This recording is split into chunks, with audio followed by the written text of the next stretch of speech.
Okay, so not the prettiest setup. This spot didn't work out quite the way I thought it was going to work out. And okay, yes, I touched the snare with my hands. I shouldn't have done that. But I got to do something special today. So as you see, I got a feather. And I've got myself a, is that a 243? That's a 243. I'm going to leave this feather as a gift. All right. There we go. As a thank you for the bounty that I got so far this year. Put him right there. Thank you. And what I'll do, I should grab a lot more spruce boughs than this. Just got to get my scent away here. I know. Didn't you just touch that snare with your hands? I know what I did. I know what I did. I know. I'm sorry. Okay, so I stuck a stick there so it'll be pointing in his face in case he comes in. But this, I wanted to use this more naturally. It's kind of working the way I want. I mean, that's a good, good gift, and it also works as a double bait. So, I might add a little bit more spruce boughs on tomorrow to the side, but I got to get back and deal with that otter. That's the problem. I'm pressed for time all the time, right? And this was kind of, yeah, that's better. Just kind of break up that line because they'll see that, right? And that's why I thought I took care of that, but when I put that stick in there, that's what screwed me up. There we go. Hang on. Look at this. This one's all full of friggin' ice and everything. See, when the trees are dead, they retain the ice. So, oops, I'll just go like this a bit. Just kind of break it up a bit. There. That's bad, but yeah, when I put that stick in, it push everything down that I didn't want to. They're not going to go in there though. But even if they did, they're going to come out here. This is the obvious choice. So, if something gets this tonight, I will be very surprised. So the last thing I want to do is my turkey juice, and I'm just going to, as a calling sign, welcome. Ooh, that's gross. That's really gross.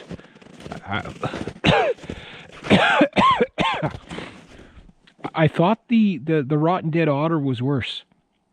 I thought it was. No. This is my second gift. Again, thank you for all these otters and everything you've given me. As I'll just leave this guy right in this tree right here as a gift. Remember, when we take from nature, we got to give back to it sometimes too. So there we go. There. Okay, that didn't work. Where can I put them? I know where I'll put them. Oh my God, that turkey juice smells really bad. It's been in the house for about a week, so put them right here. There you go, that's for nature. Oh, don't rub my hands in that. Don't rub my hands in that. Okay, so I got my knife. I'm good to go. I gotta get all this stuff. Oh. That's fresh. It's fresh. It's good. Definitely.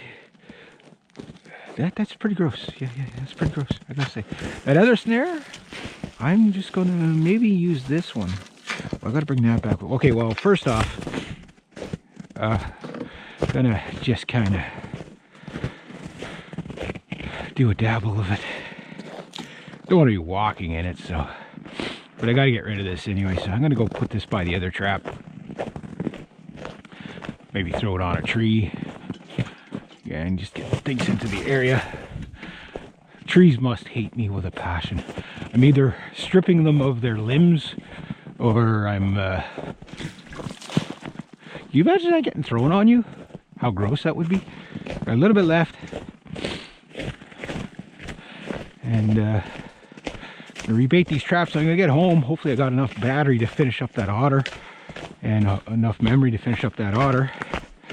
And then yeah, that last snare I'm just gonna set up, and there's no bait, it's just a trail snare and whatever, and I'll just put it out. Again, this is why after a while your scent gets associated with goodies for a lot of animals. So I'll just put the rest in around here somewhere. Kind of leads them in. They're going to be sniffing this the whole way. So a little bit there. This tree served me well this year, but ooh, there's meatlets on there. I'll throw some more in. Now, if that's not a calling sign, little turkey bits. So all the little turkey bits and stuff that are in there, well, that'll be just bonus for some animals. But it's about to get really noisy around here because I've just summoned dinner, and hopefully that'll catch me a couple of animals. So sometimes you do some pro bono for the animals too, where you just give them a little bit of a free lunch just to get them into the area. So what have I got in my area? Well, I re-examined that track again this morning. My lynx, I think, might be a wolverine. So I'm hoping I don't catch him. I'm hoping he was just passing through. But I did make that predator call last past 2 days or whatever, and there's a good chance that that summoned them in as well as the other guys.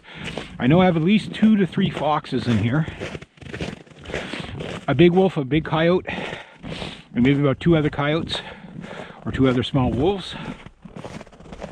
I've seen a mink or a fisher. It looked like there was a fisher track there too. So the other night when it stormed, here come the crows. See how quick that works? I'll have turkey vultures and everything around here. So hopefully tomorrow I got something in there. Hopefully a wolf or a coyote. Alrighty. So I probably shouldn't have just splashed it in there. A sloppy way to do it. Where's my other snare? Right there. I think I'm gonna do that one tomorrow. I got that otter to deal with, and I'm gonna bring all my junk back with me. In the spring I want to do a really good cleanup back here, anything that I've left or whatever. You can stay here. You can stay here. I'm gonna bring this out where I can find it though. Okay, got everything. Got my trapping tongs. Yeah. So yeah, there we go. So I'll do that. I gotta get a trapping sled. I want to take another look for my old trapping sled. I don't know what happened to it. I guess it must all fall apart or something. And I guess nature reclaimed it. Mind you, it's been 5-6 years of a wooden sleigh that was already about 10 or 15 years old out in the bush. So it probably rotted away on me, and I just can't find reminiscence of it. Because if I start catching wolves, like I can't carry those a mile back. I mean, they're freaking heavy.